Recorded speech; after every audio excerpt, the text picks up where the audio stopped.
আমরা এখন তড়িৎ প্রবাহের চুম্বক ক্রিয়া এবং চুম্বকত্ব নিয়ে আলোচনা শুরু করব। সো খুব ভালোভাবে তোমরা অধ্যায়ের নামটা শুনে বুঝতে পারতেছো যে এখানে মূলত তড়িৎ প্রবাহের ফলে যে ধরনের চুম্বক ক্রিয়া ঘটে সেটা নিয়ে আলোচনা করা হবে এবং চুম্বকত্ব অংশটাকে একটা আলাদা পার্ট হিসাবে ধরতে পারো যে পৃথিবীর ভিতরে একটা কাল্পনিক ভূচুম্বক আছে, পৃথিবীর যে মেরুগুলো আছে সেগুলো কিভাবে বিহেভ করে, আবার চুম্বকের কিছু বৈশিষ্ট্য নিয়েও আমরা পরিচিত হব, যেখানে বিনতি কোণ, বিচ্যুতি কোণ, এরকম ধরনের হিস্টোরিসিস ধর্ম এগুলো নিয়ে আমরা আলোচনা করি।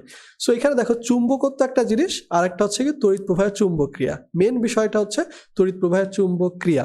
সো দেখো এইখানে একই ধরনের তড়িৎ চুম্বক নিয়ে মূলত দুইটা অধ্যায়, এর পরবর্তীতে কি জানি আমরা, এর একদম অপোজিট ক্রিয়া।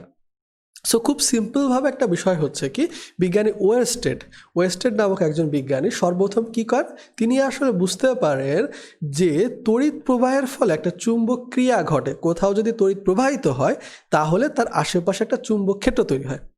এখন এই জিনিসটার থেকেও বেশি কাজে লাগে মূলত চুম্বক ক্ষেত্রের মাধ্যমে তড়িৎ তৈরি করা। সো চুম্বক ক্ষেত্রের মাধ্যমে তড়িৎ তৈরি করাটাকে আমরা কি বলি, তড়িৎ চুম্বক আবেশ। সো এই যে কনসেপ্টটা আছে, এই কনসেপ্টটা আবিষ্কার করেন কে, সেটাও ইম্পর্টেন্ট, ভেরি ইম্পর্টেন্ট, সেটা হচ্ছে ফ্যারাডে। সো এই দুইটা জিনিস কিন্তু তোমরা অনেক ক্ষেত্রে মিক্স আপ করে ফেলবে। এই জিনিসটাকে কোনোভাবেই মিক্স আপ করা যাবে না। তড়িৎ প্রবাহের ফলে যে চুম্বক ক্রিয়ার ঘটনা ঘটে সেটা আবিষ্কার করেন ওয়েস্টেড, এবং এর অপোজিট যে ক্রিয়াটা আছে সেটা কে আবিষ্কার করেন, ফ্যারাডে আবিষ্কার করেন। ওকে, এখন দেখো ওয়েস্টেডের যে চৌম্বক ক্ষেত্রের ধারণা, সো এখানে কি আসতেছে, ওয়েস্টেডে আবিষ্কার করে এটা তো জানি, মূলত আসলে সে আসলে যে পরীক্ষার দ্বারা আসলে এই জিনিসটা জানতে পারেন, সেই পরীক্ষাটাকে কি বলে, ওয়েস্টেডের পরীক্ষা বলা হয়। এইটুকু জানলেই হচ্ছে, এর বাইরে কোনো কিছুই প্রয়োজন নেই এখানে। তো দেখো ওয়েস্টেডের পরীক্ষা এগুলো নিয়ে তোমাদের জানার প্রয়োজন নেই, আমাদের 4টা পয়েন্ট জানার প্রয়োজন আছে। সেই 4টা পয়েন্টে কী কী বলা আছে, খুব সিম্পল কথা, খেয়াল রাখতে হবে যে এইখানে মূলত বিদ্যুৎ প্রবাহিত হইলেই কী হবে, চৌম্বক ক্ষেত্রের সৃষ্টি হয়। কিন্তু তোমরা এই জিনিসটার সাথে আর একটা কনফিউশন ক্রিয়েট করে ফেলবা যখন আসলে পঞ্চম অধ্যায় পড়বা। পঞ্চম অধ্যায়ে কিন্তু যদি কোনো একটা চুম্বক স্থির অবস্থায় থাকে, সে কিন্তু চুম্বক ক্ষেত্র তৈরি করে, কিন্তু সে বিদ্যুৎ প্রবাহ তৈরি করে না। কিন্তু এখানে দেখো, এখানে কিন্তু হচ্ছে বিদ্যুৎ বাহিত তার বা এদের কোনো বেগের কথা বলা হচ্ছে না, জাস্ট বলা হচ্ছে বিদ্যুৎ প্রবাহিত হইলেই তোমার চুম্বক ক্ষেত্র তৈরি হবে। আবার ওইখানে কিন্তু তাহলে বলা উচিত ছিল যে চুম্বক থাকলেই বিদ্যুৎ ক্ষেত্র তৈরি হবে, এরকম কিন্তু না। এখানে বলা আছে বিদ্যুৎ প্রবাহিত হলে। সো এখানটা জাস্ট খেয়াল করো, বিদ্যুৎ প্রবাহিত হওয়া মানে হচ্ছে তোমার চার্জের চলাচল, নেগেটিভ চার্জের চলাচল, মনে করো ইলেকট্রনের চলাচল। জানি এটা কিন্তু এক প্রকার গতি। সো দেখো আমরা ওইখানে কি বলি, চৌম্বক গতিশীল অবস্থায় থাকতে হয়, বা চৌম্বক ক্ষেত্রের পরিবর্তন করলে আমরা চৌম্বকের দ্বারা তড়িৎ ক্ষেত্র পাই। এখন এইখানে কি হয়, এইখানে আসলে তোমার তড়িৎ প্রবাহ যে আসলে মনে করো একটা তার বা যে কোনো একটা তোমার বাহক আছে, সেটাকে গতিশীল হওয়া লাগে না। তড়িৎ নিজেই একটা গতিশীল জিনিস, কেননা এখানে চার্জ গতিশীল অবস্থায় থাকে। তাহলে বলো, আমরা যদি শুধুমাত্র একটা সিঙ্গেল চার্জ নিয়ে আলোচনা করতাম, আমরা যদি এখানে একটা সিঙ্গেল চার্জ নিয়ে আলোচনা করতে যাই, তাহলে কিন্তু বলতে হবে সিঙ্গেল চার্জটাকে গতিশীল হইতে হবে, তা না হলে কিন্তু এই যে তোমার আসলে চৌম্বক ক্ষেত্র, এটা কিন্তু সৃষ্টি হবে না। এরকম একটা সূত্র আছে, F = QVV sin θ, আমরা সামনে পাবো একটু পরে। এখন দেখো এখানে কি বলা হচ্ছে, যে সৃষ্ট যে চৌম্বক ক্ষেত্রের মান, এটা কিসের উপর নির্ভর করে, বিদ্যুৎ প্রবাহের মাত্রার উপর নির্ভর করে। সো খেয়াল রাখবা, বিদ্যুৎ প্রবাহের মাত্রা বলতে কিন্তু আসলে তোমার মানে প্রতি সেকেন্ডে কত পরিমাণ বিদ্যুৎ প্রবাহিত হয় এটাকে বোঝানো। বিদ্যুৎ প্রবাহ আর বিদ্যুৎ প্রবাহের মাত্রা সেম জিনিস, আই, অর্থাৎ যে পরিমাণ আসলে চৌম্বক ক্ষেত্র তৈরি হবে সেটা আসলে আয়ের উপরে ডিপেন্ড করবে, এটা হচ্ছে একটা কথাবার্তা। এখন দেখো এই প্রবাহের দিকের উপর কি করবে, তোমার আসলে চৌম্বক ক্ষেত্রের দিক নির্ভর করবে। আর খুবই সিম্পল কথা, যতক্ষণ পর্যন্ত বিদ্যুৎ প্রবাহিত হচ্ছে, অর্থাৎ চার্জ গতিশীল আছে, ততক্ষণ পর্যন্ত চৌম্বক ক্ষেত্র থাকবে। আমরা আশা করি জিনিসটা বুঝতে পারছি। এখন দেখো আমাদের এখানে মূলত আসলে একটা সংজ্ঞা দেওয়া হয়েছে চৌম্বক ক্ষেত্রে। সো যে অঞ্চল জুড়ে একটা তোমার আসলে মনে করো একটা তড়িৎবাহী তার আছে, তার যে অঞ্চল জুড়ে চুম্বক একটা প্রভাব বিস্তার করবে সেটাকে চৌম্বক ক্ষেত্র বলা হবে। খুবই সিম্পল কথা, এত ডিটেলসে জানার দরকার নেই। মেনলি তোমাদের জানতে হবে চৌম্বক ক্ষেত্রের এককটাকে, সেটা হচ্ছে টেসলা। তোমরা অনেকেই ইলন মাস্ক নামে একজন লোককে চিনো, তার একটা নাম করা কোম্পানি আছে টেসলা। সো এইখান থেকে মূলত তার নামকরণ করা, সেটা হচ্ছে চৌম্বক ক্ষেত্রের এককটাকে কি বলা হচ্ছে, টেসলা বা ওয়েবার পার মিটার স্কোয়ার, এটা খেয়াল রাখতে হবে। এখন দেখো আসি, সো এইখানে জিনিসটা আসতেছে কি, চৌম্বক ক্ষেত্রের এইখানে আমাদের দেখো চৌম্বক ক্ষেত্র রেখা বা চৌম্বক আবেশ রেখা, এই জিনিসগুলো আমাদের লাগবে না। সো আমরা এগুলো বাদ দিতে পারি, আমাদের জাস্ট এটুকু মনে রাখতে হবে, তোমার আসলে যদি চৌম্বক ক্ষেত্র রেখা, চৌম্বক ক্ষেত্রে অঙ্কিত কতগুলা বদ্ধ বক্ররেখা, যাদের কোনো বিন্দুতে তোমার অঙ্কিত স্পর্শক ওই বিন্দুতে চৌম্বক ক্ষেত্রের দিক নির্দেশ করে। সো সিম্পল কথাটা এখানে মনে রাখবা, একটা চৌম্বক ক্ষেত্র রেখা যেটা আছে, মূলত আমরা সেটাকে যদি বলি তোমার আসলে বলতে পারি ফ্লাস্ক, যদি ফ্লাস্ক বলি, ওই ফ্লাস্কের যে কোনো বিন্দুতে যদি একটা স্পর্শক আঁকো তাহলে বোঝা যাবে ওরা হচ্ছে চৌম্বক ক্ষেত্রের দিক নির্দেশ করতেছে। ওকে, এবার দেখো চৌম্বক ক্ষেত্রের মান নির্ণয়, ভেরি ইম্পর্টেন্ট। আমরা মূলত আসলে বলের ব্যবহার করব একটা চুম্বক ক্ষেত্রের ফলে, একটা চার্জের উপরে, একটা চুম্বক ক্ষেত্রের ফলে একটা চুম্বক ক্ষেত্রের ফলে তার মধ্য দিয়ে একটা যদি চার্জ গতিশীল অবস্থায় থাকে, সে যে পরিমাণ বল আকর্ষণ বা বিকর্ষণ ফিল করে সেটাকে মূলত আমরা এফ দ্বারা রিপ্রেজেন্ট করি, এবং F is equal to Q V V sine theta. So একটা জিনিস দেখো, এই যে F is equal to Q into V cross V. V হচ্ছে তোমার যে চার্জ আছে চার্জের গতি, এবং বি হচ্ছে যে চৌম্বক ক্ষেত্রের মধ্য দিয়ে গতিশীল এটা, ঠিক আছে। আর কি বলছে, যে পরিমাণ চার্জ হইতে পারে 1 কুলম, 2 কুলম, 5 কুলম, 5.7 কুলম, এরকম হতে পারে। সো এই রাশিটাকে আমরা রাশিটার হেল্প নিয়ে মূলত আমরা চৌম্বক ক্ষেত্র বিটা বের করতে পারি। যদি আমাদের বল জানা থাকে, চার্জ জানা থাকে এবং বেগ জানা থাকে চার্জের, তাহলে কিন্তু বের করতে পারি। সেই জিনিসটাই বলা হচ্ছে। এখন তোমরা বলতে পারো যে হ্যাঁ এখানে তো সাইন থিটা আছে, তাহলে তো এখানে থিটাটা কই গেল? সো জিনিসটা হচ্ছে কি, মূলত বলা হচ্ছে যে আসলে চার্জটা যদি তোমার চৌম্বক ক্ষেত্রের সাথে যদি 90 ডিগ্রি কোণে থাকে, তাহলে কি হবে, সাইন 90 ডিগ্রির মান হচ্ছে 1। সো সেই ক্ষেত্রে আসলে এরকম একটা সিচুয়েশন তৈরি হবে। আশা করি আমরা বুঝতে পারতেছি জিনিসটা খুবই সিম্পল।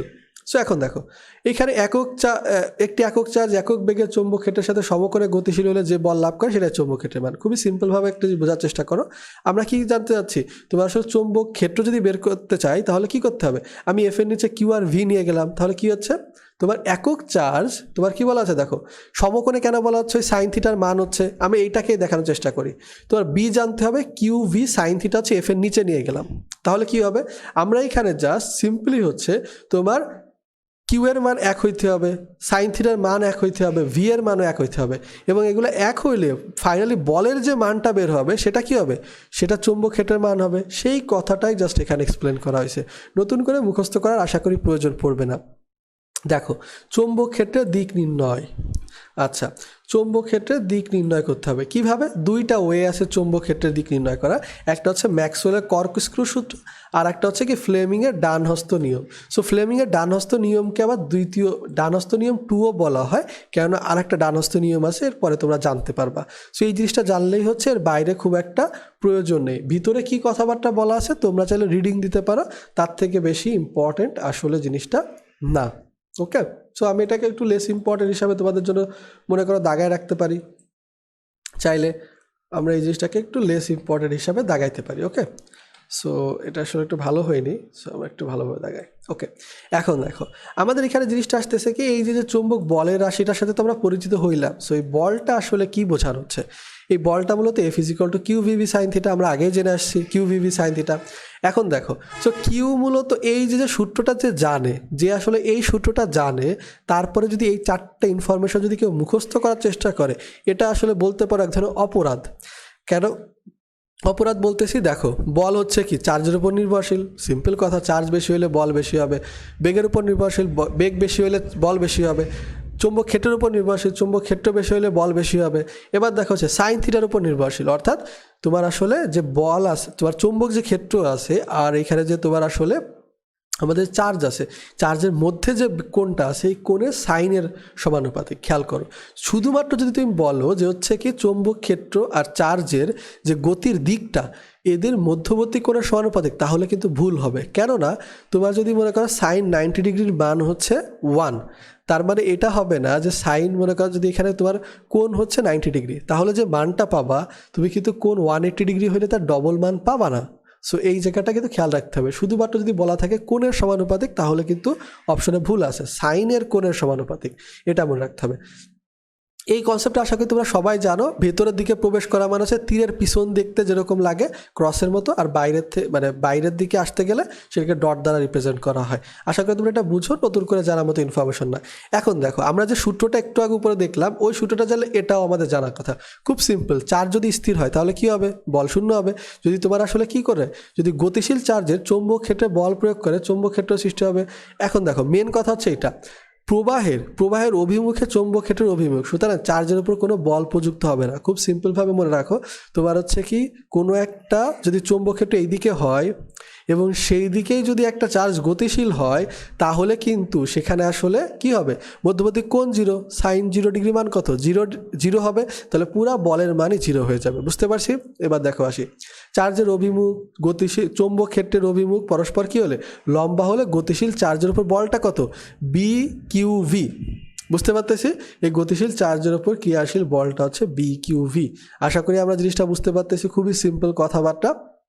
এই জায়গায় জাস্ট হচ্ছে সাইন থিটাটা নেই, F = এটা তো আমরা সূত্রই জানি, জাস্ট হচ্ছে কি সাইন 90 ডিগ্রি মান হচ্ছে 1, সেই 1টাকে এখানে দেখানো হয়নি। এবার দেখো আসে কয়েকটা প্রয়োজনীয় সংজ্ঞার ক্ষেত্রে আসছে। চুম্বক ফ্লাস্ক কী জিনিস এগুলো বলা হচ্ছে। চুম্বক ফ্লাস্কের কনসেপ্টটা তোমাদের পরবর্তী অধ্যায়ে আছে, তারপর এইখান থেকে আমরা জানবো। মূলত এখানে বলা হচ্ছে দেখো যে চৌম্বক ফ্লাস্ক হচ্ছে একটা চৌম্বক ক্ষেত্র এবং তার সাথে যে আমাদের যে ক্ষেত্রটা আছে সেই ক্ষেত্রর চৌম্বক ক্ষেত্র এবং তার সাথে তোমার আসলে আমাদের যার একটা ক্ষেত্রফল আছে, যার মধ্যে তো মনে করো একটা বলতে পারো একটা আয়তাকার ক্ষেত্র।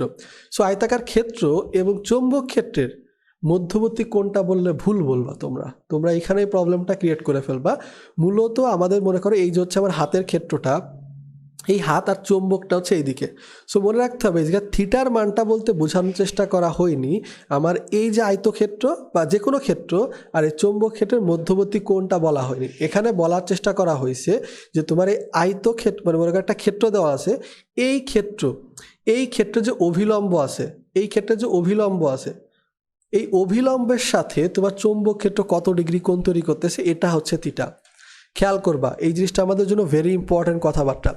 সো তুমি যদি একটা জিনিস দেখো, আমরা যদি একটা তোমার আসলে এখানে যদি দেখানো হয় যে তোমার হচ্ছে কি আমাদের চৌম্বক ক্ষেত্রটা মনে করো এই যে একটা ক্ষেত্র দেওয়া আছে, এই ক্ষেত্র আর হচ্ছে চৌম্বক যেটা আছে চৌম্বক ক্ষেত্র, এদের মধ্যবর্তী কোণ কিন্তু আসলে তোমার যদি 90 ডিগ্রি হয় তাহলে কিন্তু বেশিরভাগ চৌম্বক ক্ষেত্র আসলে এটাকে ভেদ করে যাবে। কিন্তু দেখো 90 ডিগ্রি বসালে কি cos 0 হয়ে যাবে, তাহলে পুরো আমারটা 0 হয়ে যাচ্ছে, তাহলে অন্য জায়গায় আসবে। মূলত এটা যদি এর সাথে লম্ব চৌম্বক ক্ষেত্রের সাথে যদি ক্ষেত্রটা যদি আসলে লম্ব বরাবর থাকে, তাহলে তোমার আসলে এই যে তোমার আসলে চৌম্বক আমাদের নর্মাল যে ক্ষেত্রটা আছে এর যে অভিলম্বটা আছে তার সাথে কিন্তু চৌম্বক ক্ষেত্রের ডিগ্রি হচ্ছে 0 ডিগ্রি। তখন আমরা দেখবো আসলে ফাইনাল অ্যান্সারটা কারেক্ট পাচ্ছি। বুঝতে পারতেছি আশা করি আমরা জিনিসটা। আমরা আসলে একটা যে কোনো তোমরা আসলে ভেক্টরের অধ্যায় থেকে আশা করি জানো সবাই যে ভেক্টরের অধ্যায় থেকে মূলত বলা হয় একটা ক্ষেত্র ভেক্টর কাকে বলা হয়। ক্ষেত্র ভেক্টর বলতে মূলত বোঝানো হয় একটা যে কোনো ক্ষেত্রফলের সাথে অভিলম্ব বরাবর যদি আমরা একটা ভেক্টর কল্পনা করি সেটাকে ক্ষেত্র ভেক্টর বলে। এখন দেখো আমরা কিন্তু ফ্লাস্ক = কিন্তু এ আর বি দুইটা ভেক্টর রাশির আসলে ডট গুণন করতেছি। তাহলে এ একটা ভেক্টর রাশি, এর ভেক্টরটা কিভাবে বিবেচনা করতে হবে, শুধুমাত্র এই ক্ষেত্রে যেভাবে আছে ওইভাবে বিবেচনা করলে হবে না, বিবেচনা করতে হবে ক্ষেত্রের সাথে অভিলম্বকে। ক্ষেত্রের সাথে অভিলম্বটাই হচ্ছে এ এর দিক আর বি এর দিক জানি। সো মাঝে যদি কোণটা 0 ডিগ্রি হয় তাহলে আমরা সর্বোচ্চ পাবো। এখন দেখো এই ফাইয়ের এককটা কি, ওয়েবার বা টেসলা মিটার স্কোয়ার বা নিউটন মিটার পার অ্যাম্পিয়ার, এককগুলো ভালোভাবে আমাদের মনে রাখতে হবে। এখন দেখো চৌম্বক ফ্লাক্স ঘনত্ব এই কনসেপ্টটার সাথে তোমাদের প্রথম কথা যেটা জানতে হবে, চৌম্বক ফ্লাক্স ঘনত্ব আর চৌম্বক ক্ষেত্র সেম টু সেম রাশি, এদের মধ্যে কোনো পার্থক্য নেই। যদি একক ক্ষেত্রফলের মধ্য দিয়ে যে পরিমাণ আসলে ফ্লাক্স প্রবাহিত হয় এটাকে কিন্তু আমরা চৌম্বক ফ্লাক্স ঘনত্ব বলি। একটা জিনিস খেয়াল করে দেখো, ঘনত্ব বের করতে গেলে কিন্তু আমরা আয়তনটাকে নিচে ব্যবহার করি, ঘনত্ব ব্যবহার করতে গেলে আমরা নিচে আয়তনটাকে ব্যবহার করি, কিন্তু দুইটা জায়গায় আমরা ক্ষেত্রফল ব্যবহার করি। সেটা হচ্ছে কি যারা একে অন্যের সাথে রিলেটেড, তড়িৎ এবং চুম্বক। তড়িৎ চুম্বক বলি না অলওয়েজ আমরা। সো তড়িতের যদি আমরা চার্জ ঘনত্ব বের করতে হয়, চার্জ ঘনত্ব মানে হচ্ছে কি Q/A, অর্থাৎ চার্জ বাই হচ্ছে ক্ষেত্রফল। এইখানেও ঠিক তেমন ঘটনা। চৌম্বক ফ্লাক্স ঘনত্ব মানে হচ্ছে চৌম্বক ফ্লাস্ক বাই ক্ষেত্রফল, আয়তন কিন্তু না, খেয়াল রাখতে হবে। এখন দেখো চৌম্বক ফ্লাস্ক হচ্ছে কি তোমার আসলে ওয়েবার এবং হচ্ছে এটা হচ্ছে কি metre square. Weber per metre square কাদেরকে বলছিলাম আমরা, চৌম্বক ক্ষেত্রকে বলছিলাম বা বি। সো এটা বুঝতেই পারতেছো চৌম্বক ক্ষেত্রকেই মূলত চৌম্বক ফ্লাক্স ঘনত্ব বলা হয়। এখন দেখো এইখানে যে তোমার আসলে phi equal to A B cos theta উপরে কনসেপ্টটা এবার আনা হয়েছে, নতুন করে জানার প্রয়োজন নেই। সো তোমরা জানতেই পারো যে কোনো জায়গায় এখানে যখনই দেখবা যে এন সংখ্যক পাক আছে তখনই কিন্তু তোমরা এন গুণ করবা, শুধুমাত্র এইটার ক্ষেত্রে না, যে কোনোটার ক্ষেত্রে। আমরা পূর্বে চৌম্বক ফ্লাস্কের ঘনত্ব তথা চৌম্বক ক্ষেত্রের আসলে এককের এসআই এককের সাথে পরিচিত হয়েছি। এর বাইরেও একটা একক আছে যেটা হচ্ছে গাউসের সাথেও পরিচিত হব। সো এসআই এককটা কি মনে আছে আশা করি সবারই, ওয়েবার পার মিটার স্কোয়ার বা টেসলা। এবং মেনলি ইম্পর্টেন্ট হচ্ছে এই জিনিসগুলো একটু খেয়াল করা, এগুলো আসলে আমাদের অনেক ক্ষেত্রে ভুলে যাইতে পারি। এগুলো আসলে আমরা নর্মালি ডেরিভেট করে বের করতে পারি সূত্র থেকে, বাট তারপরেও আমি সাজেস্ট করব যদি পসিবল হয় জিনিসটা বুঝে তারপরে বারবার প্র্যাকটিস করা এবং বারবার মেমোরাইজেশনের মাধ্যমে মুখস্থ রাখা। সো মুখস্থ রাখলে হবে কি পরীক্ষায় তোমার সময় বাঁচবে। এখন দেখো টেসলা জিনিসটা কি বুঝতেই পারতেছি, 1 ওয়েবার পার মিটার স্কোয়ার। এখন আমাদের মেনলি জানা লাগবে একটা এসআই এর বাইরে একক আছে, সেটা কি দেখো যে এটি একটা এসআই একক নয়, এবং এই 1 টেসলা ইজ ইকুয়াল টু কত 10⁴ গাউস। আমরা এই জায়গাটা খেয়াল রাখবো। এখন দেখো আমাদের প্রথমে একটা প্রশ্ন দেওয়া আছে, প্রশ্নটা আমরা করব, কেননা প্রশ্নটা খুবই সহজ এবং স্যাররা কিন্তু এরকম প্রশ্ন দিতে পারে। বায়ট-স্যাভার্ট সূত্র বা ল্যাপ্লাসের সূত্র দুইজনের নাম কিভাবে হয়, মূলত আসলে সূত্রটা আবিষ্কার করছে ল্যাপ্লাস, এই জন্য এটাকে ল্যাপ্লাসের উপপাদ্য বা ল্যাপ্লাসের সূত্র বলে। কিন্তু এটাকে আসলে পরীক্ষামূলক প্রমাণ দেন কে, সেটা হচ্ছে তোমার বায়ট-স্যাভার্ট, এই জন্য এটাকে বায়ট-স্যাভার্টের সূত্র বলা হয়। প্রথমে দেখো বলা হয়েছে ল্যাপ্লাস মূলত কী নিয়ে পরীক্ষা মানে কী নিয়ে সূত্র দিয়েছেন, সেটা মূলত হচ্ছে যে চৌম্বক ক্ষেত্রে চৌম্বক আবেশ বা চৌম্বক প্রাবল্য নির্ণয়ের জন্য, খেয়াল করো, চৌম্বক আবেশ বা চৌম্বক প্রাবল্য নির্ণয়ের জন্য ল্যাপ্লাস মূলত একটা সূত্র দেন, যে সূত্রটাকে কি বলা হচ্ছে ল্যাপ্লাসের উপপাদ্য বা ল্যাপ্লাসের সূত্র।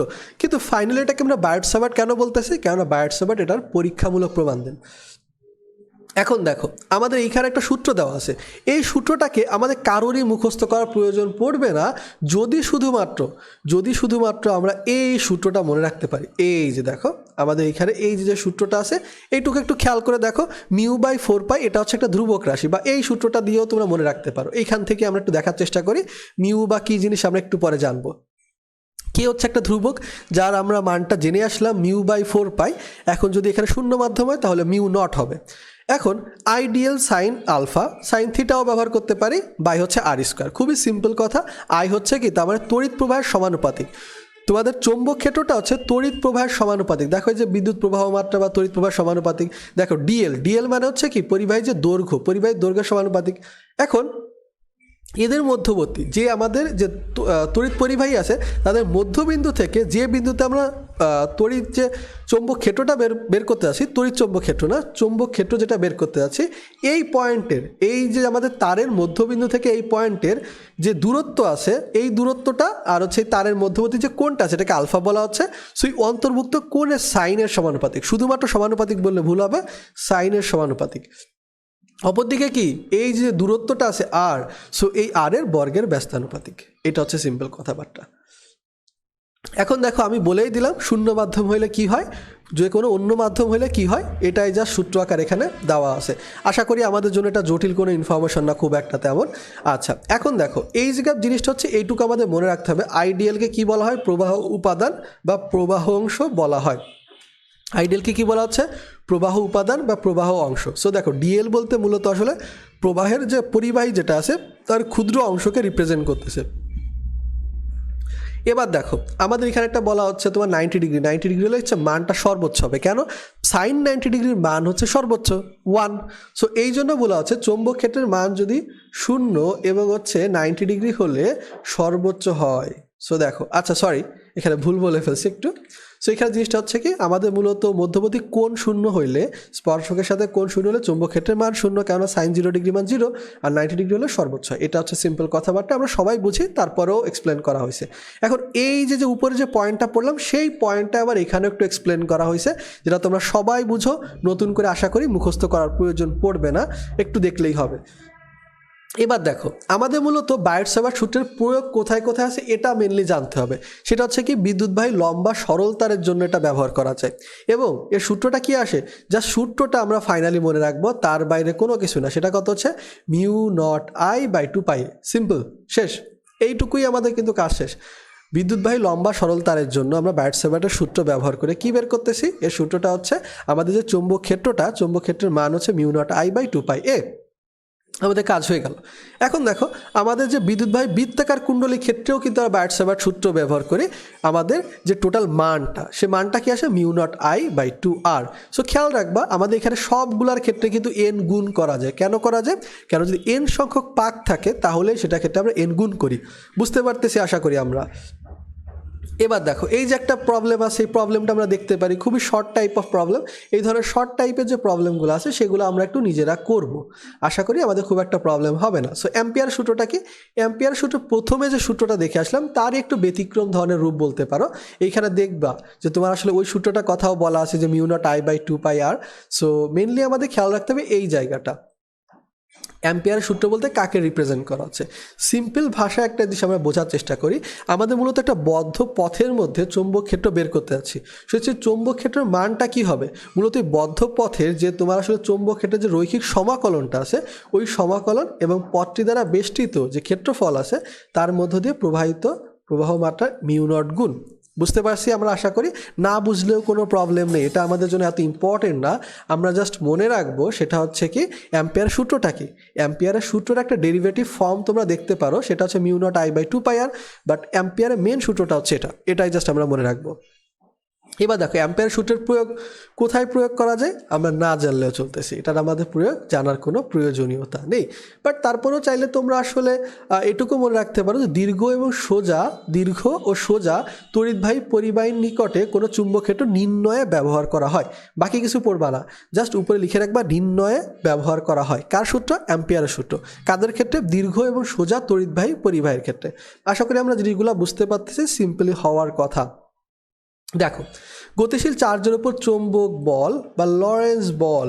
সো মূলত আসলে কি বলা হচ্ছে এখানে? আসলে আমরা তড়িৎ ক্ষেত্র আর চৌম্বক ক্ষেত্র দুইটারই ব্যবহার দেখব। সো এখানে মূলত আমাদের তড়িৎ ক্ষেত্র চৌম্বক ক্ষেত্র দুইটারই ব্যবহারের ফলে একটা কম্বাইন্ড ফলাফল পাবো, সেটা নিয়ে বলা হচ্ছে। এখন দেখো দুইটা শর্তের কথা বলা হচ্ছে। চার্জটিকে অবশ্যই গতিশীল থাকতে হবে, যেহেতু আমরা চার্জ নিয়ে কথা বলতেছি, তড়িৎ বাহী নিয়ে না। চার্জ গতিশীল না থাকলে কোনো ধরনের চৌম্বক বল ক্রিয়াশীল হবে না, এটা হচ্ছে একটা কথা। আর যদি চৌম্বক ক্ষেত্রের অভিলম্ব বরাবর গতিশীল চার্জের বেগের কি উপাংশ থাকতে হবে। উপাংশ না থাকলে কি হবে? উপাংশ না থাকলে কিন্তু আমাদের মান শূন্য হয়ে যাবে। সিম্পল হিসাব। ওই যে আমরা পূর্বে কিন্তু ডানস্থ নিয়ম 2 দেখে আসছিলাম, এখানে ডানস্থ নিয়ম 1-এর কথাবার্তা বলা হয়েছে। তারপরেও চাইলে তোমরা এগুলো ইগনোর করতে পারো, আমরা আগেই সুন্দরভাবে দেখে আসছি। F=q/v sin θ সূত্রগুলো জানি আমরা। সো দেখো বিশেষ ক্ষেত্রটা কি? বিশেষ ক্ষেত্রের ক্ষেত্রে বলা হচ্ছে যে তোমার আসলে θ=0 বা 180 ডিগ্রি কি হয়? তোমার sin 80 ডিগ্রি 180 ডিগ্রি বা sin 0 ডিগ্রি মান হচ্ছে 0, এই কথাবার্তাই এক্সপ্লেন করা হচ্ছে। sin 90 ডিগ্রি মান হচ্ছে সর্বোচ্চ, এটাই বলা হচ্ছে। এবার v এর মান অর্থাৎ চার্জ যদি গতিশীল না হয় তাহলেও বলের মান 0। এটা তোমাদেরকে সবগুলাই আমি সিচুয়েশনের কথা আগে বলে রাখছি। সো আশা করি খুব একটা প্রবলেম হবে না। এবার দেখো সো আমাদের এখানে লরেন্স বলটা কি? লরেন্স বল বলতে মূলত আমরা একটা সূত্র জানি, এর আগে জেনে আসছি, E=F/Q। তড়িৎ প্রাবল্য হচ্ছে, মনে করো অনেকগুলো চার্জের উপর একটা বল প্রয়োগ করা হচ্ছে। সো প্রতিটা চার্জের উপর যত বল প্রয়োগ হবে সেটাকে আমরা তড়িৎ প্রাবল্য বলি, অর্থাৎ F/Q। সো ওই F/Q থেকে আমরা কিন্তু বের করতে পারি F=QE।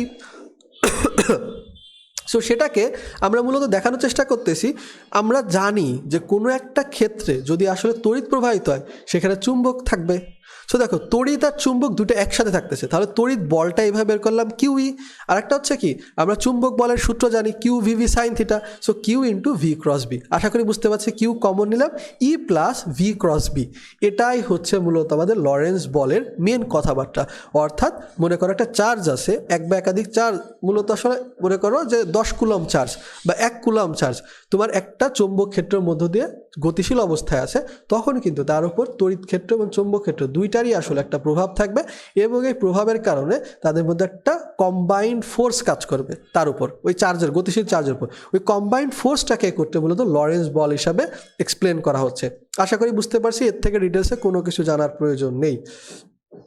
এবার দেখো আমাদের এখানে কোনো তারের ক্ষেত্রে আমরা কিভাবে, দেখো চৌম্বক ক্ষেত্রে স্থাপিত বিদ্যুৎবাহী তারের ওপর চৌম্বক বল, এটা নিয়ে আমরা একটু জানার চেষ্টা করতেছি। সেটা হচ্ছে কি, সেটা হচ্ছে ILB sin থিটা, অর্থাৎ L cross B. So simple কথা হচ্ছে কি, আমরা যদি n পাক ব্যবহার করি বা n সংখ্যক ব্যবহার করি তাহলে হচ্ছে n গুণ হবে, সিম্পল হিসাব। এখন দেখো এই জায়গাটা আমরা বিশেষ ক্ষেত্রগুলানে বেশি ইন্টারেস্ট দেখাবো। বিশেষ ক্ষেত্রগুলা কি, ওই যে সিম্পল কথা 90 ডিগ্রি হইলে হচ্ছে সর্বোচ্চ মান হবে 0 ডিগ্রি হচ্ছে তোমার 0 মান হয়ে যাবে, এই কথাবার্তায় বলা আছে।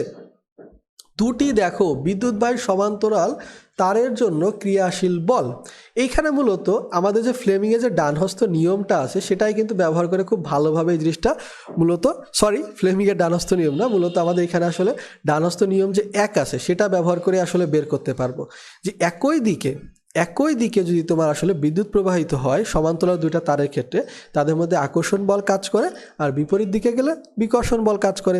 খুবই একটা সিম্পল কথাবার্তা, আশা করি আমরা বুঝতে পারতেছি। সেখানে দেখো আমাদের কি আসতেছে, একই দিকে হইলে আকর্ষণ, সিম্পল, একই হচ্ছে পজিটিভ, আকর্ষণটাকে পজিটিভভাবে দেখলাম, বিকর্ষণ বিপরীত দিকে, এইভাবে মনে রাখবা খুব সিম্পলভাবে। এই কথাবার্তায় দেখো বলা আছে দুটি সমান্তরাল প্রবাহ পরস্পরকে আকর্ষণ করে এবং দুটি বিপরীতমুখী সমান্তরাল প্রবাহ পরস্পরকে কি করে, বিকর্ষণ করে। এবং দেখো দুটি সমান্তরাল তড়িৎবাহী পরিবাহীর মধ্যকার এই যে কথাটা আছে, এই কথাটা জানার আগে তোমরা এই সূত্রটা দেখে নাও। সিম্পলি বুঝো, দুইটা তারের মধ্যে একটার মধ্যে I1 আর একটার মধ্যে I2, আর তারের যে দৈর্ঘ্যটা আছে সেটা হচ্ছে L, আর হচ্ছে মধ্যবর্তী দূরত্বটা হচ্ছে R। সো সেই কথাবার্তা এখানে বলা আছে, একটু দেখো এবার। সেটা হচ্ছে তোমার তড়িৎবাহী পরিবাহীর মধ্যকার ক্রিয়াশীল বল কি, প্রবাহ দ্বয়ের গুণফলের সমানুপাতিক, অর্থাৎ I1 ইন্টু I2, আর হচ্ছে পরিবাহী দৈর্ঘ্যের সমানুপাতিক, অর্থাৎ আমরা I1 I2 ইন্টু L দেখলাম, সেটা হচ্ছে দৈর্ঘ্যের সমানুপাতিক, আর মধ্যবর্তী দূরত্ব R 2πr ছিল, সো 2πr হচ্ছে ব্যস্তানুপাতিক। এই কথাটাই এখানে জাস্ট এক্সপ্লেন করা হয়েছে। মিউ নটের মান আমরা অনেক আগের থেকে জানি, নতুন করে আসলে জানার প্রয়োজন নেই। এইখানে যে কথাবার্তাগুলো আছে এটা এত ইম্পর্টেন্ট না, তারপরেও চাইলে তোমরা রিডিং দিয়ে দেখতে পারো। ওকে, এবার দেখো জানার বিষয় অলওয়েজ আমরা কিন্তু এটাকে খুব গুরুত্ব দিই। সো আমরা জানার বিষয় প্রতিটা পয়েন্টই জানার চেষ্টা করব। খুবই সিম্পল কথাবার্তা আমরা আগেই জেনে আসছি, ILB সাইন থিটা বা ILB আসলে থিটা কোণ হইলে, মধ্যবর্তী কোণ আসলে থিটা হইলে সে মান হবে হচ্ছে সাইনের সমানুপাতিক। এই কথাবার্তা এখানে একটু ভিন্ন আঙ্গিকে এক্সপ্লেন করা হয়েছে, যেটা তোমরা দেখলেই বুঝবা, নতুন কোনো ইনফরমেশন না। এইখানে দেখো এই যে উপরে দেখছিলাম যে একই দিকে হইলে তোমার আকর্ষণ, বিপরীত দিকে হইলে বিকর্ষণ, সেই কথাবার্তাগুলো নতুন করে ইনফরমেশন না। আশা করি তোমরা প্যানিক করবা না, খুব সিম্পলভাবে প্রশ্নগুলো দেখবা এবং সলভ করবা। ফিজিক্স আমাদের জন্য সব থেকে সহজভাবেই দেখবা, কঠিন যত জায়গা আছে সব বাদ দিয়ে দিবা, কঠিন জায়গার থেকে প্রশ্ন হবে না। ওকে, এই যে একটা প্রশ্ন আছে, আমরা চাইলে এই প্রশ্নটা সলভ করতে পারি। এবার দেখো আসি হল বিভব বা হল ক্রিয়া।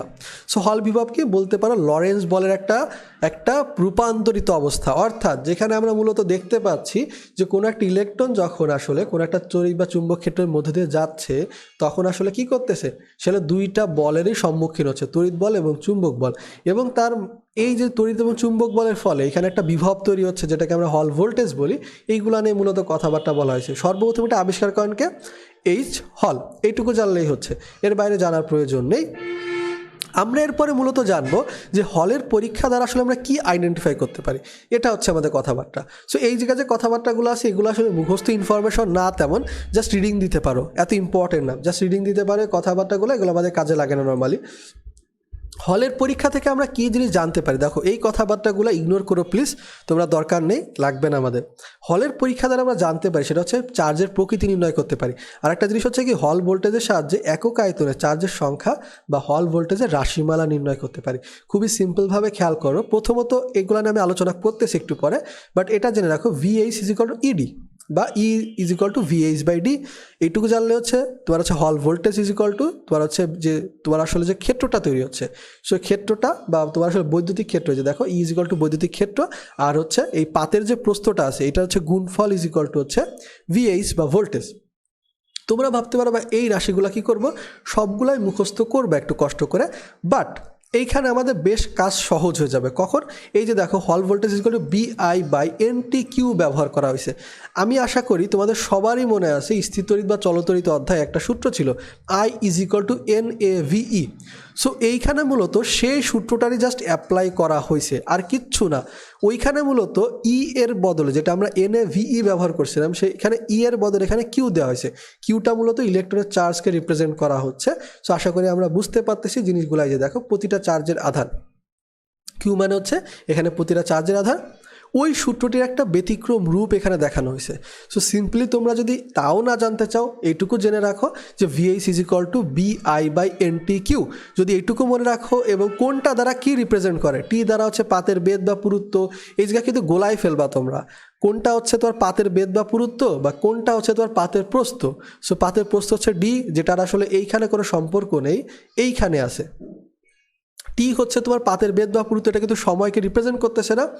বাকি তোমরা হচ্ছে বিটা মনে রাখতে পারবা, এবং প্রতি একক আয়তনের চার্জের সংখ্যা হচ্ছে এন, এবং চার্জের বেগ হচ্ছে ভি। আশা করি এটা মনে রাখা খুব একটা কঠিন না। এটুকু মনে রাখলে কি কাজে লাগবে, তোমাদেরকে অনেক সময় আসবে এদের মধ্যে সম্পর্ক জানতে পারা। যে মনে করো চুম্বক ক্ষেত্রের সাথে তোমার আসলে চার্জের কি সম্পর্ক। সো এটা ক্ষেত্রে খুবই সিম্পল, হচ্ছে সমানুপাতিক সম্পর্ক। তারপর হচ্ছে একক আয়তন ইলেকট্রনের সংখ্যার আসলে কেমন সম্পর্ক চুম্বক ক্ষেত্রের সাথে, সেটা হচ্ছে সমানুপাতিক সম্পর্ক। বাট ভোল্টেজের সাথে ব্যস্তানুপাতিক সম্পর্ক কার, এই যে তোমার চার্জ বা তোমার আসলে বেদ, তোমার হচ্ছে কি বেদ বা পুরুত্ব যেটা, সেটা।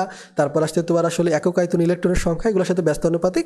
বাট হচ্ছে তড়িৎ প্রবাহ আর চৌম্বক ক্ষেত্রের সাথে সমানুপাতিক। এইগুলো জাস্ট সিম্পলি বুঝতে পারলেই হচ্ছে, তার বাইরে কিছুই না। ওকে, এবার দেখো আসে পরিবাহী তার ও চৌম্বক ক্ষেত্রের বল। পরিবাহী তার এবং হচ্ছে চৌম্বক ক্ষেত্রের বল। সো দেখো, কোনো একটা চৌম্বক ক্ষেত্রে যদি একটা পরিবাহী তার রাখা হয়, তার উপর একটা বল প্রয়োগ করা হবে। এটা অনেক আগেই আমরা জেনে আসছি, I dl sine theta by r square সূত্র পড়ে আসছি। বাট কখনো যদি একটা পরিবাহী বা প্রবাহী একটা লুপ ব্যবহার করা হয়, সেই লুপের উপর একটা টর্ক প্রয়োগ হয়। সেই টর্কটার সাথে আমরা একটু পরিচিত হব।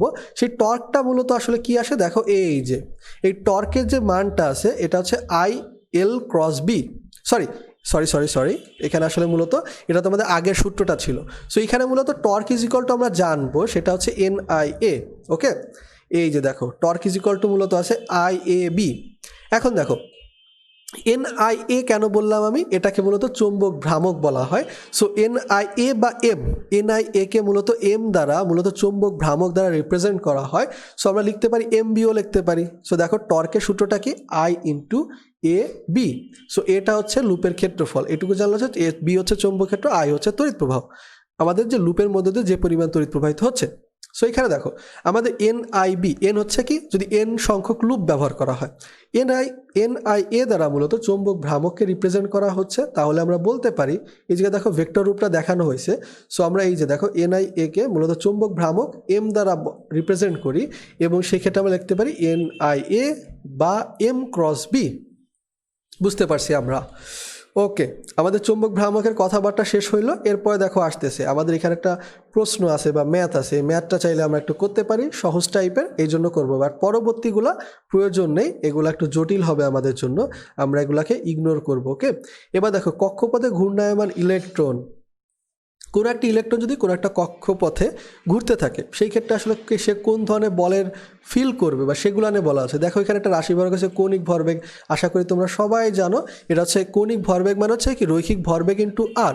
সো MVR, ভি মানে হচ্ছে আবার ওমেগা আর। সো M ওমেগা আর ইন্টু আর, সো M ওমেগা আর স্কোয়ার। আবার দেখো MR স্কোয়ারের বদলে I লিখতে পারি, জড়তার ভ্রামক I ওমেগাও লিখতে পারি। বুঝতে পারছি আশা করি আমরা সবাই, জিনিসটা আমাদের জন্য ভেরি সিম্পল। এখন দেখো আমাদের এই ভিতরে কথাবার্তা কিছুই কাজে লাগবে না, মেনলি লাগবে কি এই চৌম্বক ভ্রামক। সো চৌম্বক ভ্রামকের খুবই সিম্পল কথাবার্তা, এর এককটা কি হবে, নর্মাল ক্ষেত্রের এককটা কি হবে, অ্যাম্পিয়ার মিটার স্কোয়ার। আমরা কি জানি NIA, এটা তো জানি NIA।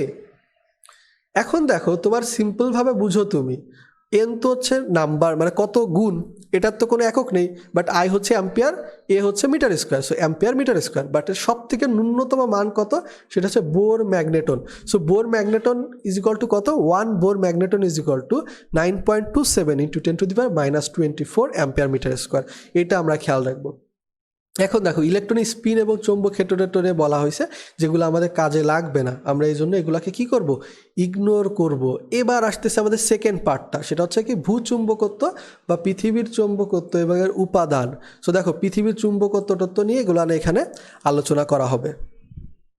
পৃথিবীর চুম্বকত্বের যে কনসেপ্টটা আছে এটা মূলত একজন ডাক্তার দেন বা চিকিৎসক দেন, সেটা হচ্ছে ডক্টর গিলবার্ট, এবং তিনি আসলে কি প্রমাণ করার চেষ্টা করেন যে পৃথিবী একটা চুম্বকের মতো বিহেভ করে। আসল ঘটনাটা হচ্ছে কি, কল্পনা করা হয় যে পৃথিবীর মধ্যে একটা চুম্বক আছে, এবং দেখো এইখানে চুম্বকটা কোনটা কোন দিকে থাকবে, এবার চুম্বকের দুইটা মেরু থাকে, উত্তর মেরু দক্ষিণ মেরু, এটা কোন দিকে থাকবে সেখানে আসলে আমাদের হেল্প লাগবে। মূলত আমাদের পৃথিবীর যে ভৌগোলিক মেরুগুলো আছে, পৃথিবীর ভৌগোলিক মেরু একটা আছে উত্তর আর একটা আছে দক্ষিণ। আমরা জানি অলওয়েজ চুম্বক কী করে, বিপরীত দিকের প্রতি আকর্ষিত হয়। সো এইখানে আমাদের যে আমাদের পৃথিবীর ভিতরে যে ভূচুম্বকটা আছে, এই চুম্বকটা মূলত এই চুম্বকের যে দক্ষিণ মেরু সেটা ভৌগোলিক উত্তর মেরুর দিকে থাকে, আর আমাদের এই চুম্বকের যে দক্ষিণ মেরু সেটা আসলে ভৌগোলিকের তোমার আসলে উত্তর দিকে থাকে। সো খুবই সিম্পল কথাবার্তা এখানে খেয়াল রাখতে হবে। তবে এক্স্যাক্টলি কিন্তু মিলে যাবে না, এমন না যে হচ্ছে একে অন্যের উপর আপতিত হবে। সো খেয়াল করো, আমাদের যে ভৌগোলিক উত্তর আর দক্ষিণ মেরু এটা কিন্তু তোমার হচ্ছে একেবারে স্ট্রেট ফরওয়ার্ড, বাট আমাদের যে চুম্বকটা আছে এটা একটু বাঁকা অবস্থায় থাকে। তাহলে বুঝতে পারতেছি মধ্যে একটা কোণও তৈরি হচ্ছে। এগুলোকে কি বলা হয় আমরা একটু পরে জানবো। এই কোণটার মান হচ্ছে 18 ডিগ্রি হয়, তারপরেও আমরা এগুলো ডিটেলসে পরবর্তীতে জানবো। সো এখানে দেখো আমাদের কি বলা হচ্ছে, এই যে আমাদের চুম্বক আছে, এই চুম্বকের অবশ্যই দুইটা মেরু থাকবে। কোথায় কোথায় এই মেরুগুলো অবস্থিত, সেটা হচ্ছে দক্ষিণ মেরুটা কানাডার উত্তর দিকে বুথিয়া উপদ্বীপে, এবং উত্তর মেরু হচ্ছে অ্যান্টার্কটিকা মহাদেশে ভিক্টোরিয়া অঞ্চলে অবস্থিত। দেখো একটা মনে রাখলেই কিন্তু এনাফ, এবং এখানে যতগুলা উত্তর রিলেটেড আছে আমরা সেগুলো মনে রাখার চেষ্টা করব, এবং এটা মনে রাখা বেশ সহজ। আমি সিম্পলি বলি তোমাদেরকে, উত্তর মেরু কোথায়, অ্যান্টার্কটিকাতে। আমরা জানি উত্তরে কি হয়, ঠান্ডা হয়, এবং ঠান্ডাটা কোথায় থাকে, অ্যান্টার্কটিকাতে থাকে। এইভাবে মনে রাখতে হবে, উত্তর মেরু হচ্ছে অ্যান্টার্কটিকাতে, খুব সিম্পলি মনে রাখা যাবে। এর পরবর্তীতে আমাদের কাজে লাগবে, একটু পরে জানতে পারবা। এখন দেখো আসি পদার্থবিজ্ঞানের যে শাখায় পৃথিবীর চুম্বকত্ব বা এগুলো নিয়ে আলোচনা করা, সেটাকে আসলে পৃথিবীর চুম্বকত্ব বা ভূচুম্বকত্ব বলা হয়, এটা আমরা জানি মোটামুটি। এখন দেখো পৃথিবীর যে নর্মাল যে মেরুগুলো আছে ভৌগোলিক মেরু, সেগুলোকে কি বলা হয়, ভৌগোলিক উত্তর মেরু, ভৌগোলিক দক্ষিণ মেরু। যদি দাগানোর প্রয়োজন পড়ে তুমি দাগাইতে পারো, বাট এটা কিন্তু আমাদের মুখস্থ করার মতো ইনফরমেশন না, সেই ছোটোবেলা থেকে আসলে এই জিনিস পড়ে আসছে আমরা মোটামুটি। এখন দেখো ওই যে বলাই আছে যে বিপরীত দিকে আকর্ষণ করে বা এই কথাবার্তাগুলো, সো আমরা বুঝতেই পারতেছি যে আসলে আমাদের যে উত্তর মেরু যেটা আছে, উত্তর মেরুর দিকে আমাদের চুম্বকের আসলে দক্ষিণ মেরু থাকবে। এখন এক্স্যাক্টলি তো সেম টু সেম থাকে না, কোথায় কীভাবে থাকে এটার একটু আলোচনা করার চেষ্টা করি। দেখো আছে ভূচুম্বকের দক্ষিণ মেরুটা ভৌগোলিক উত্তর মেরু হতে কত তোমার হচ্ছে 2500 কিলোমিটার পশ্চিমে, এবং ভূচুম্বকের উত্তর মেরু দক্ষিণ মেরু হতে 2200 কিলোমিটার পূর্বে অবস্থান করে। আশা করি আমরা জিনিসটা বুঝতে পারছি, কত কিলোমিটার পশ্চিমে কত কিলোমিটার পূর্বে, এটাই হচ্ছে কথাবার্তা। এরপর দেখো আসতেছি ভৌগোলিক অক্ষটা কি। ভৌগোলিক অক্ষটা খুবই সিম্পল, চুম্বক অক্ষ যা ভৌগোলিক অক্ষও তাই, দুইটাকে একত্রে মনে রাখার চেষ্টা করতে হবে। আমাদের ভৌগোলিক যে উত্তর বা দক্ষিণ মেরু আছে, এই দুইটা যে সংযোজক রেখা আছে সেটাকে কি বলবো, আমরা সিম্পলি বলে দেবো সেটা হচ্ছে ভৌগোলিক অক্ষ। এখন যদি বলা হয় চুম্বকের উত্তর আর দক্ষিণ মেরু যে সংযোজক রেখা, এটাকে কি বলবা, এটাকে বলবা মানে চুম্বক অক্ষ বলবা। সে ভূচুম্বক অক্ষ আর যে চুম্বকই হোক না কেন, চুম্বক অক্ষ বলবা। এখন দেখো এখানে আরেকটা কনসেপ্টও সামনের দিকে আসবে। এই যে আমাদের মনে করো অক্ষ কল্পনা করলাম, এই যে দক্ষিণ উত্তর যে অক্ষ বা উত্তর দক্ষিণ যে অক্ষটা আছে এখানে, এই যে দেখো এই অক্ষ বরাবর যদি একটা তল কল্পনা করি, যে একদম অক্ষ বরাবর একটা তল চলে গেছে, একদম অক্ষ বরাবর, এই তলটাকে মূলত আমরা কি বলি, এই তলটাকে আমরা মূলত বলি যে হচ্ছে মধ্যতল, আমাদের মধ্যতল বলি। সো এইখানে আমরা এগুলো সামনে একটু পরে গেলেই আসলে আরও এগুলো নিয়ে ডিটেলস আলোচনা করা হয়েছে, তারপরেও আমরা একটু জাস্ট আইডিয়া দিয়ে রাখলাম। এখন দেখো ভৌগোলিক অক্ষের সাথে ভূচুম্বক অক্ষের কত ডিগ্রি, 80 ডিগ্রি কোণ করে, একটু আগেই তোমাদেরকে বলছি।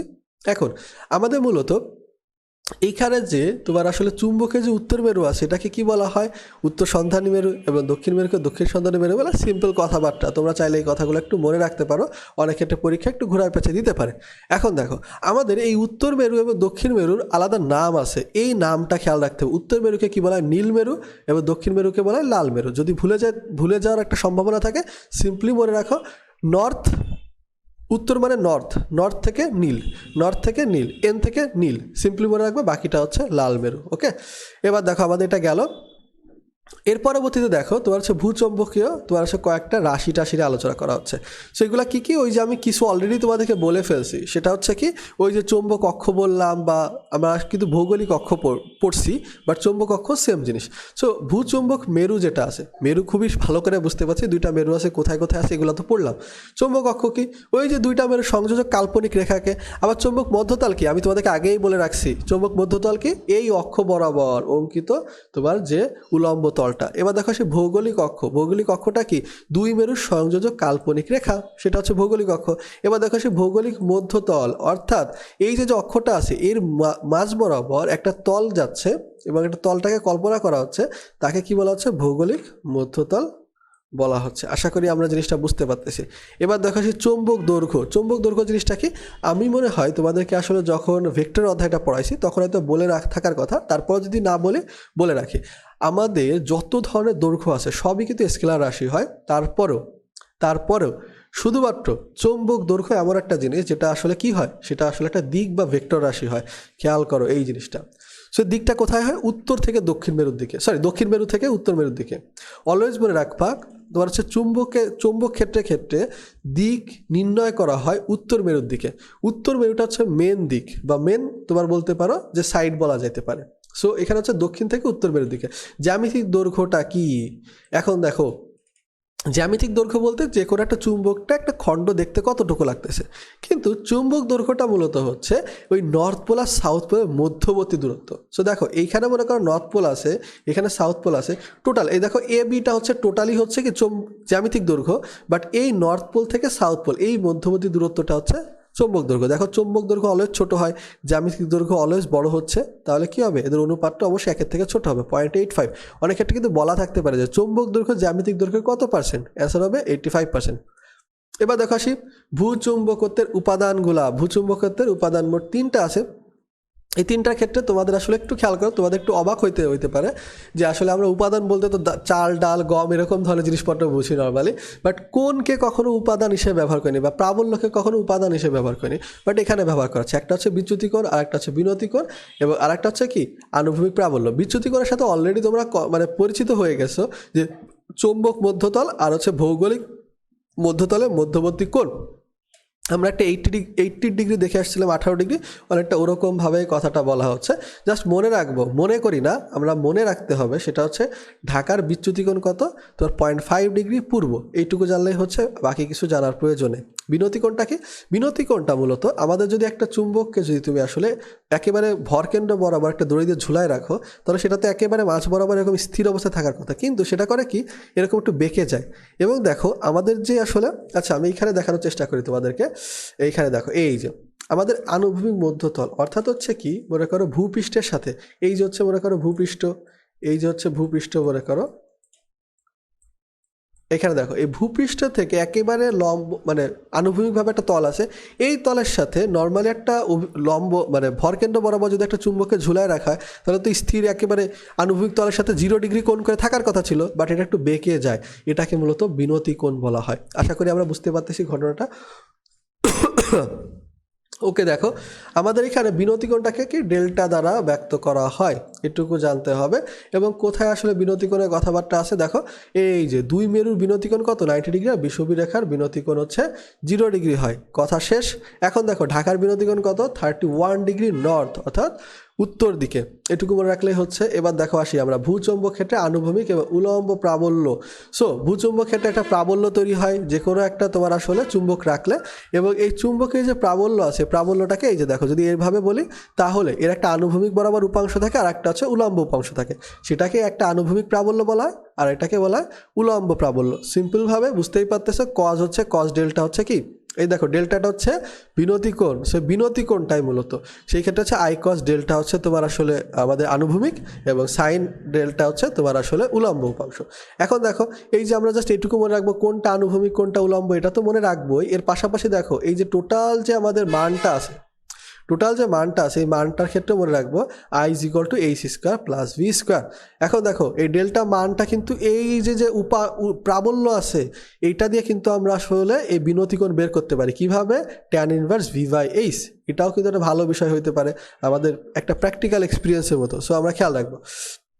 এবার দেখো আসি রাজশাহীতে ভূচৌম্বক ক্ষেত্রের আনুভূমিক প্রাবল্য কত? মানটা ডিরেক্টলি মুখস্থ করবা, নাথিং এলস, আর কিছু দরকার নেই, জাস্ট হচ্ছে মানটা মুখস্থ করবা। আচ্ছা আমরা দেখো এইখানে চৌম্বক বিষুবীয় রেখায় তোমার আসলে মান কত হইতে পারে? সর্বাধিক 30 অ্যাম্পিয়ার পার মিটার থেকে 32 অ্যাম্পিয়ার পার মিটার। এটা হচ্ছে কথাবার্তা। এবার দেখো এখানে ছোট ছোট ম্যাথ আছে, দরকার নেই আমাদের, তারপরে একটু দশমিকের ব্যবহার যেহেতু এগুলো আমাদের কাজে লাগবে না। এখন দেখো চৌম্বকত্ব কি? চৌম্বক পদার্থের কয়েকটি বিশেষ ধর্ম নিয়ে আমরা পরিচিত হব। সো এখানে দেখো চৌম্বক ভ্রামক টামক নিয়ে আগেই আমরা পড়ে আসছি, এটাকে অ্যাম্পিয়ার মিটার স্কোয়ার বলা হয়। এখান থেকে নতুন করে আশা করি পড়ার প্রয়োজন নেই। আমাদের এখানে পড়তে হবে মূলত কুড়ি বিন্দু জিনিসটা কি, যে তাপমাত্রায় কোনো একটা চুম্বকের চুম্বকত্ব সম্পূর্ণরূপে বিলুপ্ত হয় সেটাকে আমরা কি বলবো? চুম্বকের উপাদানের কুড়ি বিন্দু বলা হবে।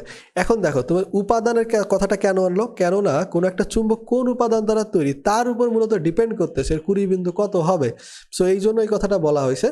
এবার দেখো আসি চৌম্বক ক্ষেত্র বা চৌম্বক ফ্লাক্স ঘনত্ব। আমরা জানি চৌম্বক ফ্লাক্স ঘনত্ব মানেই হচ্ছে চৌম্বক ক্ষেত্র, এবং এটাকে টেসলা বা newton per ampere per metre বা ওয়েবার পার মিটার স্কয়ার এরকম ধরনের একক দ্বারা প্রকাশ করা হয়। এগুলোর সাথে আমরা আগের থেকেই পরিচিত, নতুন করে পড়ার প্রয়োজন নেই। এখন দেখো চৌম্বক প্রাবল্য বা তীব্রতা, খুবই সিম্পল বিষয় হচ্ছে কি, চৌম্বক যে ক্ষেত্র আছে তার সাথে যদি চৌম্বক প্রবেশ্যতার অনুপাত বের করা হয় তাহলে কি হবে? আমরা চৌম্বক প্রাবল্য বা তীব্রতা পেয়ে যাবো। এখন দেখো চৌম্বক যে তোমার বর্তমান এককটা হচ্ছে অ্যাম্পিয়ার পার মিটার, বাট আগে মূলত চৌম্বক তীব্রতা পুরাতন একক হিসেবে ব্যবহার করতে wasted. So 1 wasted is equal to কত ছিল? 80 অ্যাম্পিয়ার পার মিটার। এখন এই রাশিটাকে যদি আমরা একটু পরিবর্তন করে ফেলি তাহলে কিন্তু আমরা চৌম্বক প্রবেশ্যতা পেয়ে যাবো, কেননা চৌম্বক প্রবেশ্যতা এখানে আছে। তো চৌম্বক প্রবেশ্যতা ইজ ইকুয়াল টু কি হবে? এই চৌম্বক ক্ষেত্র বাই হচ্ছে তীব্রতা। সিম্পল হিসাব, এই ঘটনাটাই এখানে দেখানো হয়েছে। এখন দেখো আসি আমরা এই চৌম্বক প্রবেশ্যতা নিয়ে আমরা আগেই পরিচিত হয়ে আসছি, mu naught is equal to 4 pi 10 to the power -7 এককও জানি, নতুন করে জানার প্রয়োজন নেই। সো দেখো চৌম্বক ধারকতা। সো চৌম্বক ধারকতা কি? চুম্বককে যদি সরিয়ে নেওয়া হয় তারপরেও যদি একটা চুম্বকের পদার্থের আসলে চুম্বকতা ধারণ করার ক্ষমতা থাকে সেটাকে চুম্বক ধারকতা বলা হয়। এবং এই বৈশিষ্ট্যটা নরমালি আমরা ফেরোচুম্বক পদার্থের ক্ষেত্রে দেখি। আমরা ফেরোচুম্বক, প্যারাচুম্বক, ডায়াচুম্বক এগুলো নিয়ে একটু পরেই জানতে পারবো।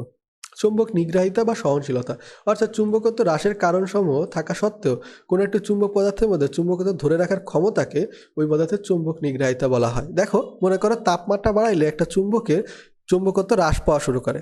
এখন আমি তাপমাত্রা বাড়াইতেই থাকলাম, বাট একটা টাইমে দেখা গেল যে চুম্বকত্ব তারপরেও কিন্তু যতই আমি বাড়াচ্ছি তারপরেও কিছু লেভেল অফ চুম্বকত্ব ধরে রাখতেছে।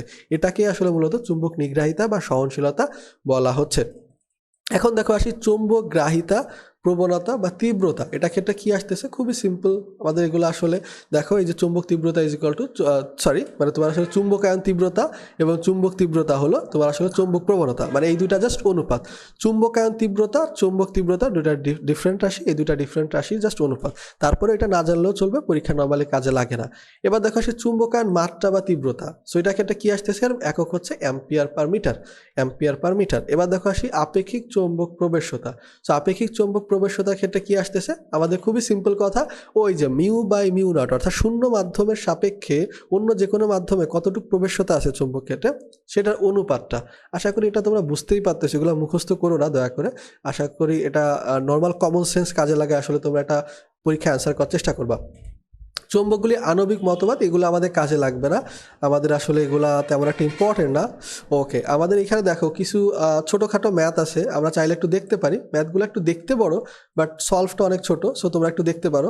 এবার দেখো যে চৌম্বক পদার্থের শ্রেণী বিভাগ, আমরা তো এটাকে শ্রেণী বিভাগ করতেছি কীভাবে? প্যারাচুম্বকত্ব, ডায়াচুম্বকত্ব, ফেরোচুম্বকত্ব, মেনলি এই তিনটা প্রকারে, যেটা আসলে কেমিস্ট্রিতে আমরা পরিচিত হয়, বাট এখানে দুইটা এক্সট্রা দেওয়া আছে, ফেরিচুম্বকত্ব, প্রতি ফেরোচুম্বকত্ব। সো খেয়াল করো, প্রতি ফেরোচুম্বকত্ব। এবার দেখো প্যারাচুম্বকত্বের ক্ষেত্রে বলি, তোমাদের লাইফে প্যারা আছে? অবশ্যই আছে। সো প্যারাচুম্বকত্বে মূলত চৌম্বক পদার্থের প্রতি আকর্ষণ থাকে বা চৌম্বক ধর্ম থাকে এই পদার্থগুলোর ভিতরে।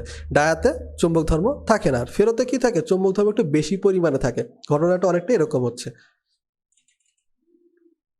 প্যারাম্যাগনেটিজমের দেখো একটা খুবই সিম্পল ডেফিনেশন দেওয়া হয়েছে, সেখানে কি বলা হচ্ছে যে যে কোনো একটা পদার্থকে যদি চৌম্বক ক্ষেত্রে স্থাপন করলে চৌম্বক ক্ষেত্রের দিকে সামান্য চুম্বকত্ব লাভ করে, এবং এই কথাটাকে একটু অন্যভাবে অনেক সময় বলা হয়, সেটা হচ্ছে চুম্বক ক্ষেত্রে আকর্ষণ লাভ করে। সো সেইখানে আমরা কি বলি? সেটাকে প্যারাচৌম্বক পদার্থ বলি। সো দেখো সামান্য চুম্বকত্ব লাভ করতে হবে, এবং কোন দিকে? যেদিকে চুম্বক ক্ষেত্রটা রয়েছে, যে চুম্বক ক্ষেত্রে রয়েছে সেই চুম্বক ক্ষেত্রের দিকে মূলত একটা সামান্য চুম্বকত্ব লাভ করবে। এবং দেখো উদাহরণগুলো ভেরি ভেরি ইম্পর্টেন্ট। কেমন কি আছে? সোডিয়াম, অ্যান্টিমনি, প্লাটিনাম, ম্যাঙ্গানিজ, তরল অক্সিজেন, ক্রোমিয়াম এবং অ্যামোনিয়াম। খেয়াল রাখতে হবে তরল অক্সিজেনটা ভেরি ইম্পর্টেন্ট। এখানে আসলে কি, যদি লিকুইড অক্সিজেনের বদলে যদি গ্যাসীয় অক্সিজেন থাকে তাহলে কিন্তু সেটা আমাদের প্যারাচৌম্বক পদার্থ হবে না। এবার দেখো প্যারাচুম্বক পদার্থগুলো কী কী ধর্ম প্রদর্শন করে। প্যারাচুম্বক পদার্থের যে ধর্মগুলো আছে মোটামুটি সিম্পল কথাবার্তা আমরা এইখান থেকে আসলে ডিটেলসে জানার চেষ্টা করি না। নিচে আসলে আমাদের প্যারাচুম্বক, ডায়াচুম্বক, ফেরোচুম্বক তিনটা নিয়ে আলাদাভাবে সুন্দর করে দেওয়া আছে, ওইখান থেকে পড়বো। তারপরেও তোমরা সম্ভব হলে এখান থেকে একটু দেখবা। ওকে, এখন দেখো ডায়াচুম্বক পদার্থ ডায়াচুম্বক পদার্থের ক্ষেত্রে সব কিছু হচ্ছে অনেকটা নেগেটিভ। সেখানে কী করতেছে, সে মূলত বিপরীত দিকে চুম্বকত্ব লাভ করে, কিন্তু তাও কি সামান্য ধরনের। যে চুম্বক ক্ষেত্রে স্থাপন করা হচ্ছে এই পদার্থটাকে, সে বিপরীত দিকে সামান্য চুম্বকত্ব লাভ করে, এবং বিপরীত দিকে সামান্য চুম্বকত্ব লাভ করার কারণে এটা কিন্তু বিকর্ষণও করে। এটা একটা বিষয়। তাহলে দেখো সবগুলো নেগেটিভ কীভাবে বিপরীত দিকে বিকর্ষণ করে এবং সামান্য চুম্বকত্ব। তাহলে উদাহরণগুলো কী কী আছে, তামা, রূপা, দস্তা, বিসমাথ, সীসা, কাঁচ, মার্বেল, হিলিয়াম, পানি, আর্গন এবং সোডিয়াম ক্লোরাইড। সোডিয়াম ক্লোরাইডের বদলে কিন্তু লবণও থাকতে পারে, খেয়াল রাখবা।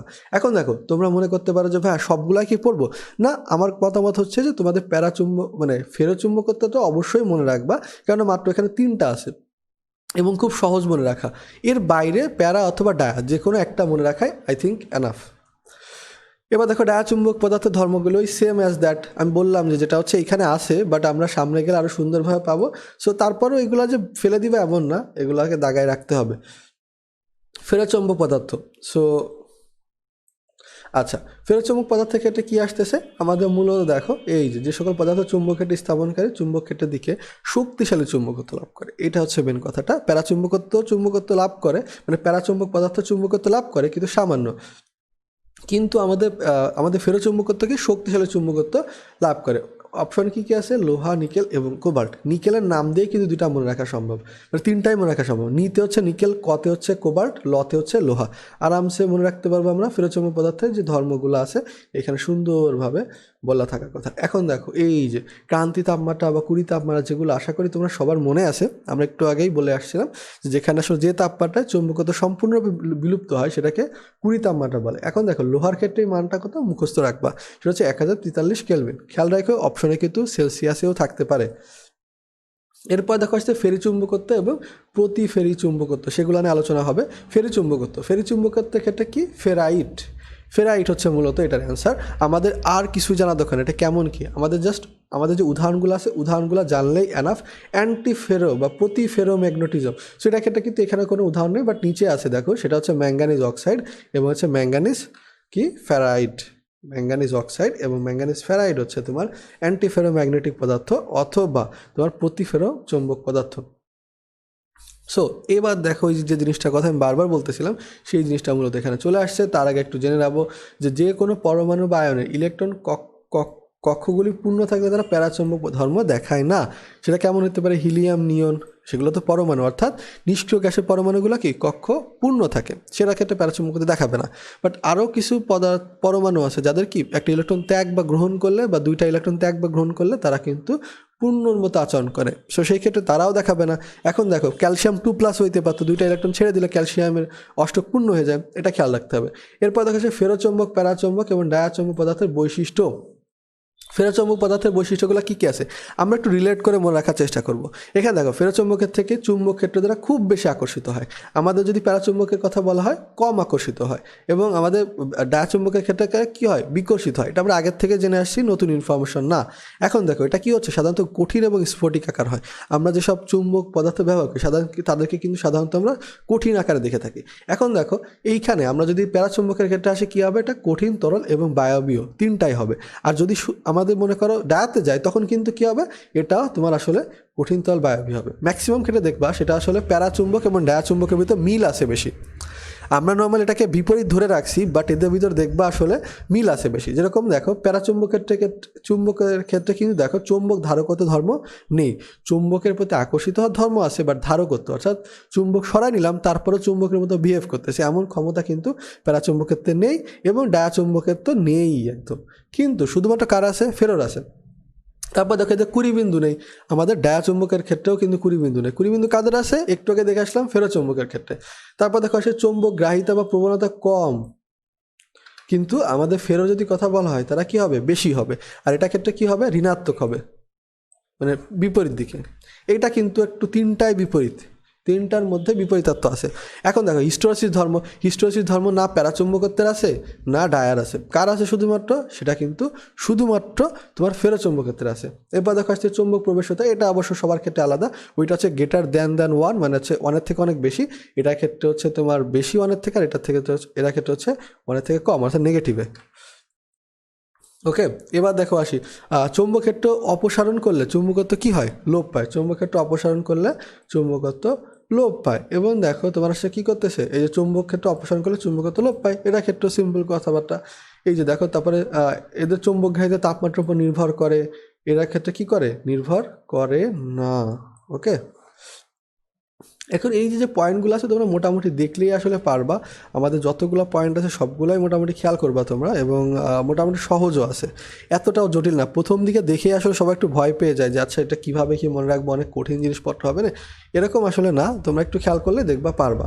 ওকে, এবার দেখো যে চৌম্বক ডোমেইন, প্রথমে আমাদের মনে রাখতে হবে ডোমেইন বলতে কাকে বোঝানো হয়। আইসিটির ডোমেইন নিয়ে আমরা আলোচনা করতেছি না, আমরা মূলত আলোচনা করতেছি এই ডোমেইন শব্দটা যদি তোমরা কখনো গুগলে দাও তাহলে আসবে অ্যান্সার হচ্ছে রাজ্য।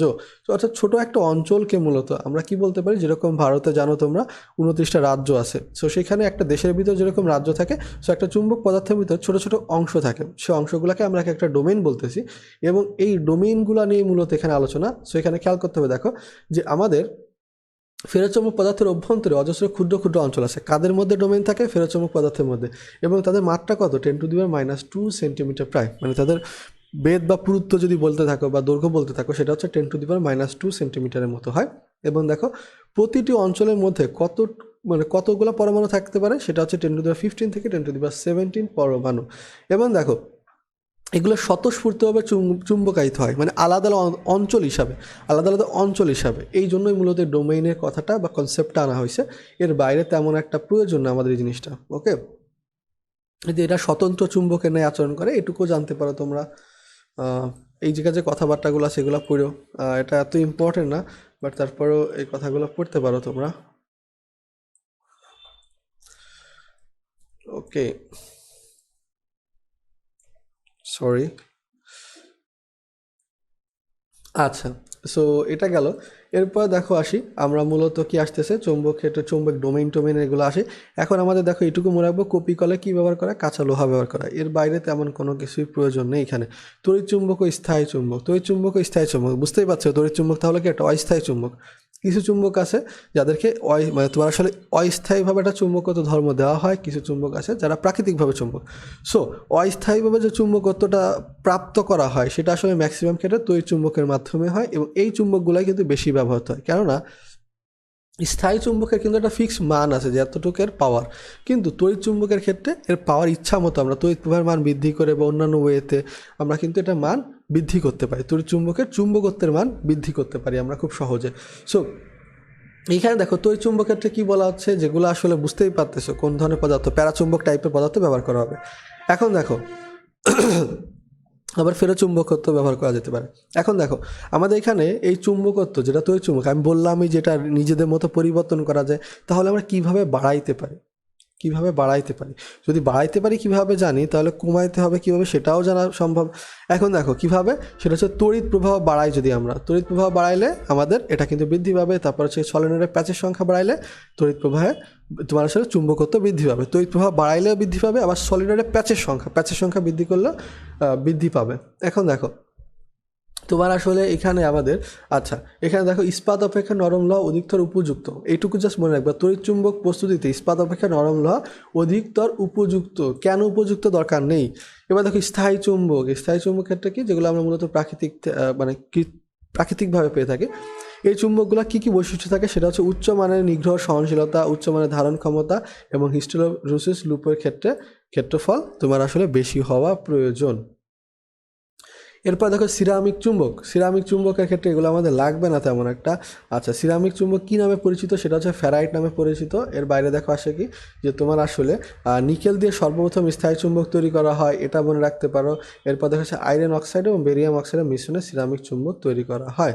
ওকে, আচ্ছা, এবার দেখো শঙ্কর চুম্বক। শঙ্কর চুম্বক বুঝতেই পারতেছো, এই যে অনেকগুলো শঙ্কর চুম্বক নিয়ে এখানে আলোচনা করা হয়েছে, যেখানে এক বা একাধিক পদার্থের ব্যবহার আছে, কিন্তু একটা কমন জিনিস দেখতে পাবো, সেটা হচ্ছে লোহা।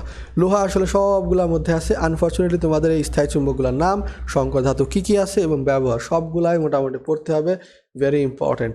এখানে বোঝানোর মতো তেমন কোনো কিছুই নেই। আমি যে জিনিসটা বলে রাখছি তোমাদেরকে, শুধুমাত্র লোহা সব জায়গায় আছে। চুম্বকায়ন ক্ষেত্র এবং হিস্টোরেসিস বা শৈথিল্য, এটা জানি আমরা, শুধুমাত্র ফেরোচুম্বকের ক্ষেত্রে থাকে, প্যারাচুম্বক এবং ডায়াচুম্বক কাদের ক্ষেত্রে থাকে না। এর ভিতরে যে কথাবার্তাগুলো সেগুলো আমাদের কোনো কাজে লাগবে না, তোমরা এটা 100% ইগনোর করতে পারো। ওকে, আমাদের অধ্যায় মোটামুটি শেষ হয়ে গেছে। আমাদের লাস্টে কিছু কথাবার্তা ছিল যেগুলো আসলে খুব একটা প্রয়োজন নেই।